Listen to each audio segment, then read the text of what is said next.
अपनी बहू पर हर बात पर रोका टोकी ना कीजिए। जो आज के टाइम की जो बहू है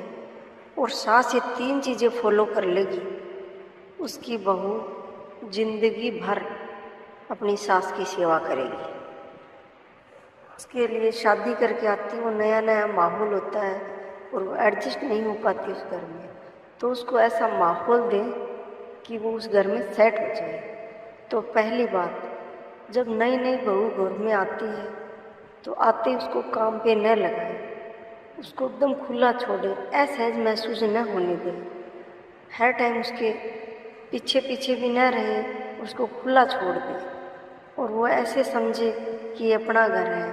आराम से रहे, जहाँ बैठे वहाँ बैठने दो और उसको एकदम फ्री रहने दो। उसको बंधन में मत बांधो। अगर बंधन में बांधोगे तो वो उस घर में सेट हो ही नहीं पाएगी।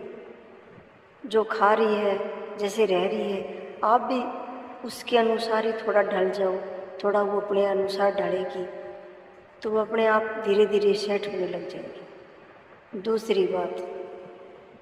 शादी का नया नया माहौल होता है, कभी कहीं जाना होता है बच्चों को, कभी कहीं जाना होता है, तो उनकी नींद पूरी नहीं हो पाती और घर वाले ऐसे सोचते हैं कि ये काम में लग जाए, घर के काम में हाथ बटाए और उसको टाइम मिलता नहीं है। कपड़े भी उसके अस्त व्यस्त होते हैं, नए नए दुल्हन के कपड़े भी बहुत होते हैं, तो उसको बिल्कुल फ्री छोड़ दो, उनकी नींद को पूरी होने दो। अगर उसकी नींद पूरी नहीं होगी बच्चों की तो वो चिड़चिड़े अपना आप हो जाएंगे, उनका काम में भी मन नहीं लगेगा